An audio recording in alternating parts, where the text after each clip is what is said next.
Back in 2021, as the skies above Dubai erupted in a dramatic thunderstorm, an ordinary attempt to record nature's fury turned into one of the most intriguing UFO sightings of modern times.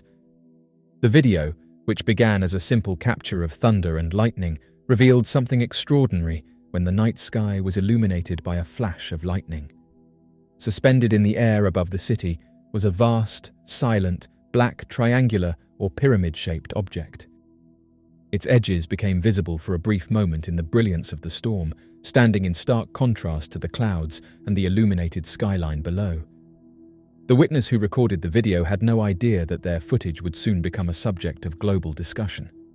Once the video was uploaded online, it quickly spread through social media platforms, particularly within groups dedicated to UFO research and analysis.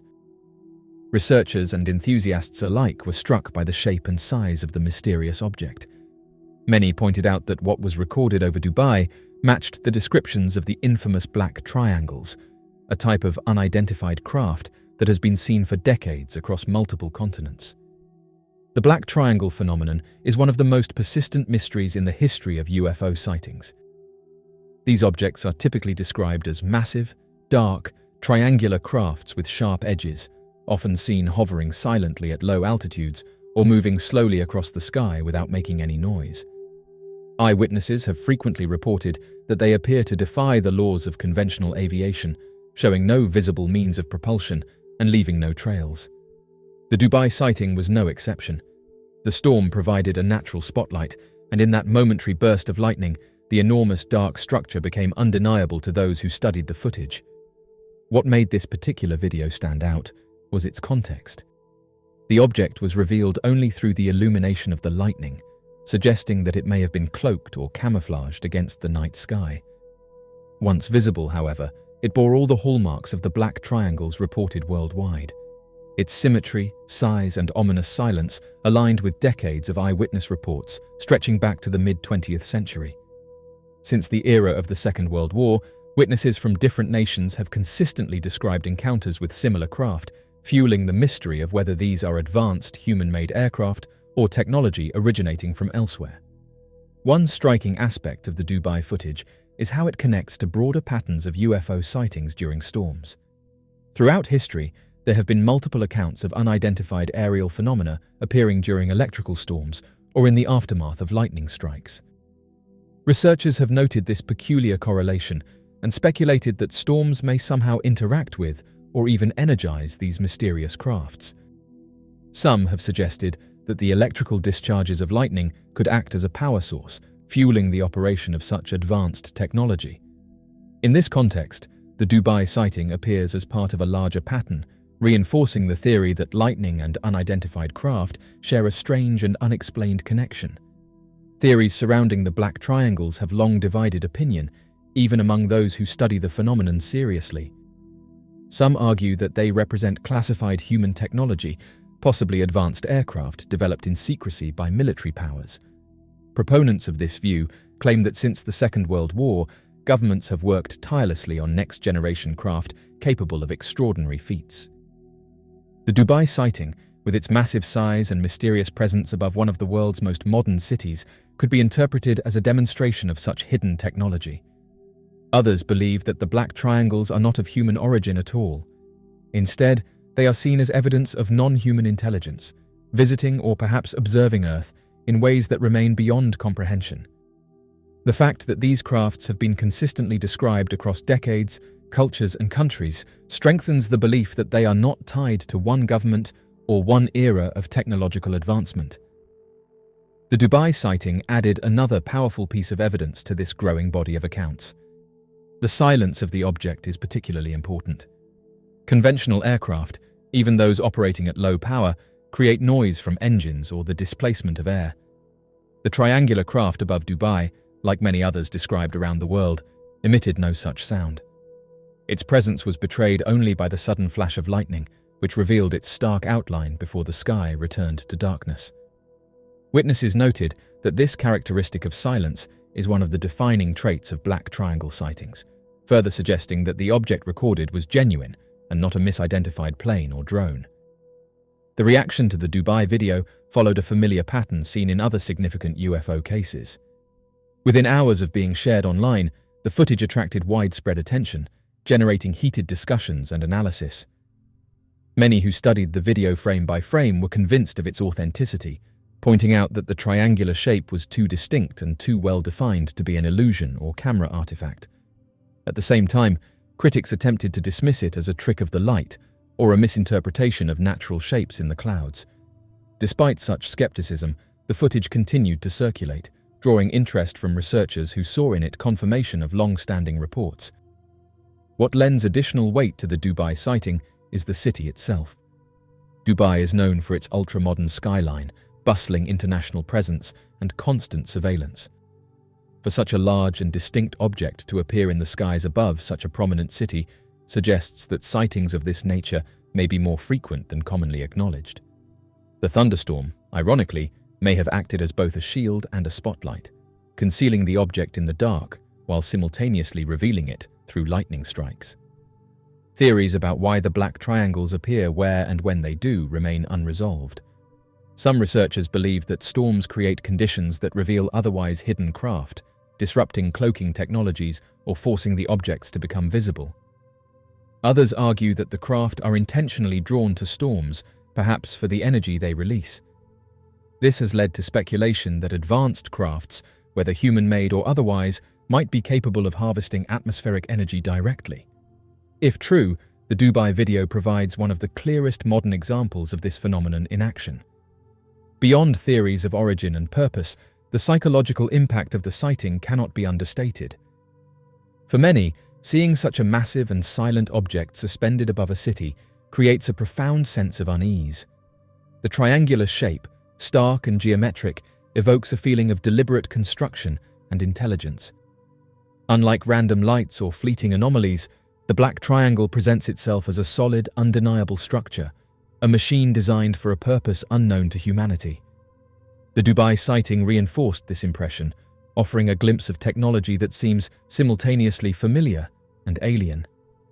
In the months following the release of the Dubai video, discussions continued to ripple across the UFO research community. Some suggested that the sighting represented one of the clearest pieces of evidence yet for the reality of black triangles, while others argued that it fit into a long history of global encounters. Regardless of perspective, the event solidified Dubai as the latest location to join the ranks of cities where extraordinary aerial phenomena have been recorded. The Dubai Black Triangle sighting of 2021 remains one of the most fascinating UFO encounters in recent years. Captured by chance during a thunderstorm, the video revealed more than just nature's raw power. It unveiled a silent, massive, triangular craft hovering above one of the world's most iconic skylines. Its connection to decades of similar sightings, its emergence during a storm, and its eerie silence all mark it as part of the enduring mystery of the Black Triangles. The mysterious Belgian UFO wave.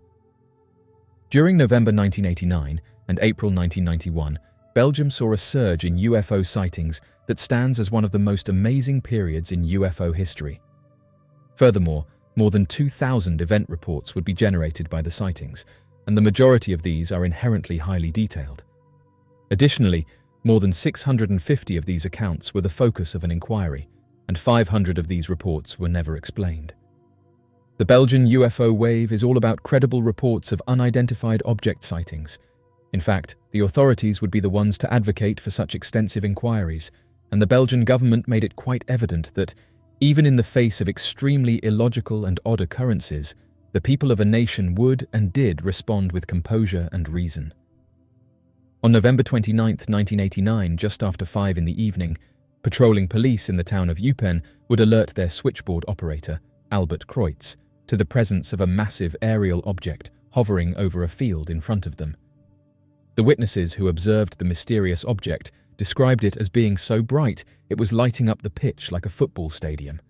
Given that Christmas was almost here, Kreutz joked, saying that it could have been Santa. However, the officers on duty advised him to climb to the top level and peer out the window to see it for himself. He followed advice after realizing the story was not a practical joke from his co-workers, and when he arrived, the enormous unidentified object was visible. Calls about the weird, light object were flooding the switchboard by the time Kreutz returned to his position. Dieter Plumans, a police officer, and his partner reported seeing the object, and Kreutz instructed them to pursue it. It hovered over a retirement home for a few minutes before coming to a standstill. They too came to a stop and observed the strange spectacle taking place in front of them, and described that the object had 3 orange and brown lights in each corner, forming a clear triangle. A bright red light, which flashed at regular intervals, was located in the center of the underbelly, and they said that a small drone-like object emerged from the larger craft and began to flash in unison with the central light overhead, while Plumans and his companion watched. After surveying the surroundings, it quickly reconnected with the triangle and headed out. That evening, police officers alone would report 13 sightings, and more than 60 of them would be citizens. The sightings garnered international notice by early December and were no longer just a domestic story. They all spoke about the same thing: a triangle with 3 orange lights and a red light in the center. By the evening of December 11th and into December 12th, there had been yet another spike in sightings. During the skies over Ernige, one of these sightings occurred. André Amond, a veteran army colonel, was the witness. Amond and his wife would see 3 brilliant lights arranged in the shape of a triangle with a pulsating red light in the middle as they drove to the train station to pick up their son. Amond would stop his automobile so he could have a better look. The triangular spaceship also slowed as he did. He did this multiple times, the craft slowing down with him each time, and it then entered a nearby forest. Amond pursued it and eventually stopped his vehicle close to a wide open space, and the luminous flying object emerged from behind the trees. Amond would claim that there was absolutely no sound coming from this massive object, but he could hear other traffic and even a nearby train. The craft sped off just as he was ready to leave. Later, Amond would say that no man-made object can do what he had just witnessed. The public would begin to report more sightings, and many people in Liège and Namur would tell of sighting a triangle-shaped craft hovering over their homes, with a man from Goupil-sur-Meuse reported seeing a bright object over the neighboring woodland, which he said was struggling to free itself from a spruce tree. He was so near that he could make out electron symbols on its side. When the waves started, the Belgian Society for the Study of Space Phenomena was already the biggest UFO organization in the country. But as more and more public accounts poured in, they nearly took front stage in the inquiry of the wave as a whole. For instance, following their interviews with the witnesses, they would frequently address the local and national press, with extracts from their statements appearing in a number of periodicals. They served as the spokesperson for the Belgian wave in this fashion, at least while the activities were taking place, but as the number of reports rose, so did the need for their assistance. So much so that the organization began hiring an increasing number of investigators. This, at least theoretically and frequently cited by skeptics, may have somewhat lowered the investigators' overall competency and accuracy. The group may have assembled one of the most thorough and recorded accounts of a UFO wave, and while some could charge the organization with controlling the issue, those documents might end up being quite helpful. The sightings would persist in the skies over Belgium. The public was informed about official reporting processes by December 21st, and they would notify the authorities of the sighting. The radar station would be contacted as soon as the police had confirmed it, one that might send out F-16 fighter fighters on standby to intercept. Although it wasn't immediately known, the fighter jets had been launched on March 30th, 1990. According to information disclosed at a NATO press conference in July 1990, the significant number of reporters would hear Major General Wilfred de Brouwer's remarks via the tapes of an F-16 flying. The triangular craft reached a speed of more than 1,000 knots at one point, and in addition, it demonstrated the ability to increase speed from 100 to 500 knots in a short period of time. In the end, the craft disappeared at an incredible speed, and it could be worthwhile at this time to take a closer look at the jet chase. The aforementioned occurrence started on March 30th at 11 in the evening. Mr. Renkin, a gendarmerie master sergeant, would telephone the control reporting center from his residence. It would be his contention that he saw 3 odd lights traveling towards Thorenby-Jumblu. He would state that it was evident the lights were attached to a triangle object's underside. Furthermore, they were unquestionably neither planets nor stars. He would also say that the lights, which included red, green, and yellow lights, were changing colors. To see the object for themselves, a patrol unit from the control reporting center would be sent to Renkin's land. By 11:10, Renkin reported that the first set of lights had been joined by another set of 3 lights arranged in a triangle. The control reporting center reported an unidentified object on their systems at the same time. Just before 11:30, the patrol squad would reach the Renkin property, and they verified the unusual lights promptly. Captain Pinson was among those present. Even though the prevailing color is red, he noted in his report back to the control reporting center that the color changes often.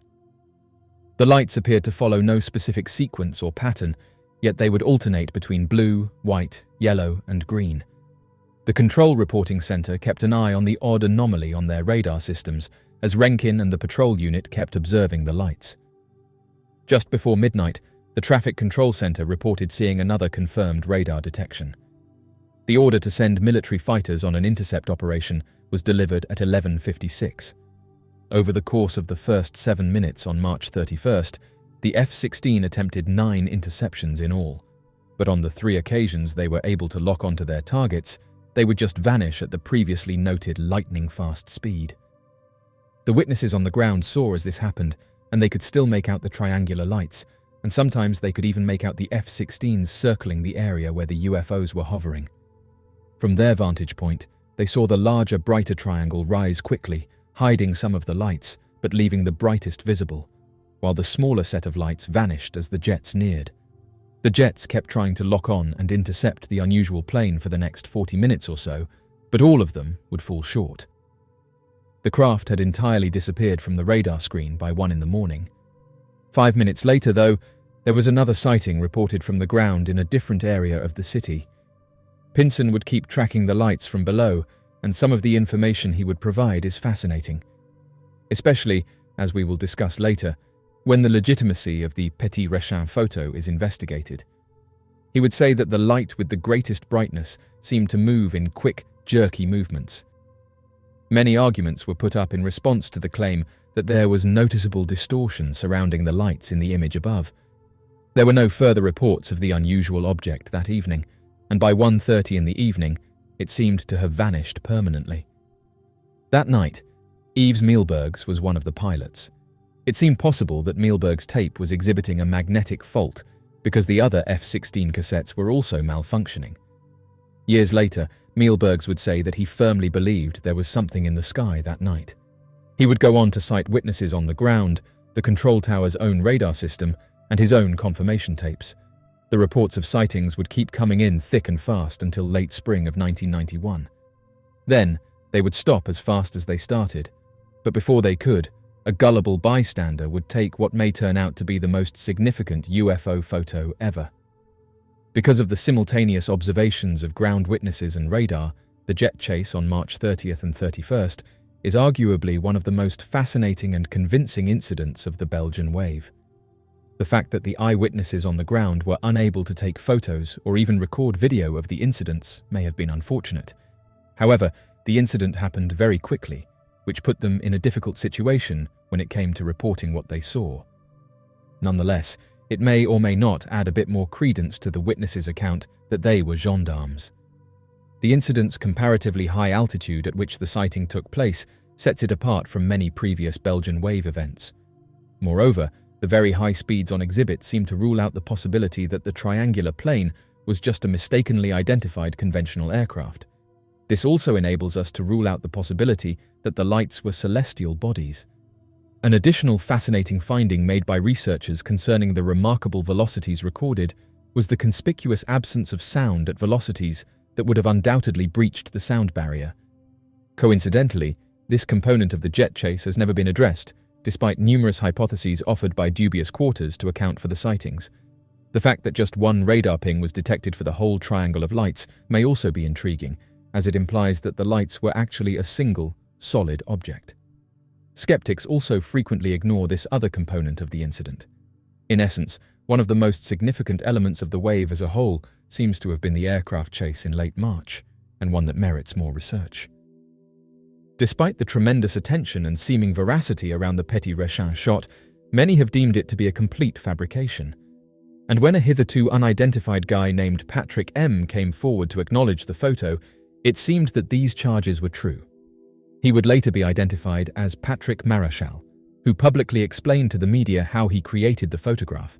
He even showed previously unreleased images of the tests he conducted to get the ideal shot. Before Patrick Marichal's entrance, there were inquiries from many quarters. For instance, it was noted that there were grounds for suspicion given the 4-month delay in submitting the photo for public review. On the other hand, someone would have stepped up sooner rather than later if they had intended to deceive the public. Further doubts about the image's veracity are raised by critics who claim that the background of the picture isn't real. Even while it seems doubtful, it's possible that this was a staged admission made to deflect attention from the case while also making it simpler to write off subsequent sightings that are similar as being fabricated or misidentified. Perhaps we ought to keep these ideas in the back of our minds. As one might expect, several theories have been proposed to account for the recent spike of sightings throughout Belgium. Though many sightings, it seems, might just as well be attributed to misidentified aeroplanes or even celestial objects, the skeptical perspective seems to center on the idea of simple mass delusion or panic. According to some opinions, the UFO investigative team that carried out the real-time investigations during the sightings overstated the reports and, in Mark Hallett's opinion, disseminated false information. Hallett concludes that the Belgian wave was nothing more than a widespread hallucination that was fed by this seeming dissemination of false information. Similar opinions were expressed by Philip Klaas, who asserted that the public's perception of UFO sightings and reports was just the result of Belgian media persuading people that UFOs may be in the vicinity. Reports of triangular crafts began to surge in the latter half of the 20th century. Unlike fleeting lights or small orbs, these objects were usually described as enormous, structured, and solid. Witnesses consistently described their geometric precision, with sharp edges and a distinct triangular form. Most accounts also mentioned their extraordinary silence. Unlike planes or helicopters, these objects moved smoothly without producing the expected noise of engines or propulsion systems. Many even hovered motionless, suspended in the air as if gravity had no hold on them, before accelerating at incredible speeds. What makes triangle-shaped UFOs particularly intriguing is the way they straddle the line between human innovation and something more otherworldly. On one hand, some researchers argue that these crafts could be secret military projects. Their silent flight, advanced propulsion, and massive size could point to experimental technology developed in secrecy, perhaps as part of classified aerospace programs. The triangular design has even been compared to certain stealth aircraft, suggesting a possible connection to human engineering. On the other hand, the behavior of these objects often appears to surpass even the most advanced technology known to humanity. Their ability to hover in absolute silence, change direction without any visible form of thrust, and accelerate faster than any known aircraft leads many to believe they may not be of human origin. Witnesses often describe feelings of awe and unease when confronted with these crafts, as though they were encountering technology far beyond current human understanding. Over the decades, sightings of triangular UFOs have been reported across continents, from North America to Europe, Asia, and the Middle East.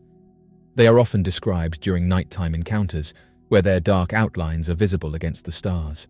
Sometimes, they are reported with lights at each of their 3 corners, creating a distinctive pattern in the sky. These similarities in descriptions, regardless of geography or culture, add credibility to the phenomenon.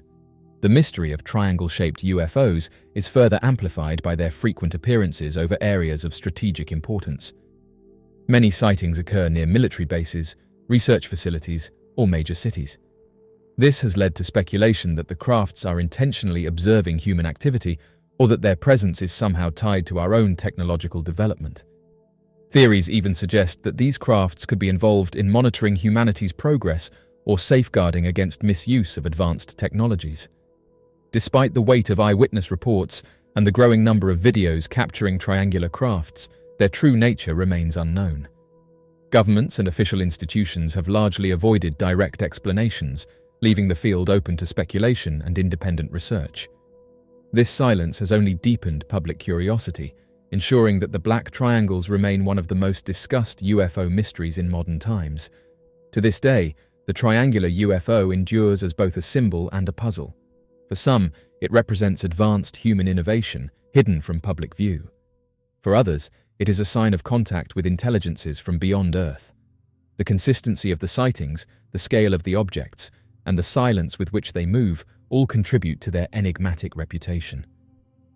More than just strange lights in the sky, these crafts appear structured, deliberate, and purposeful.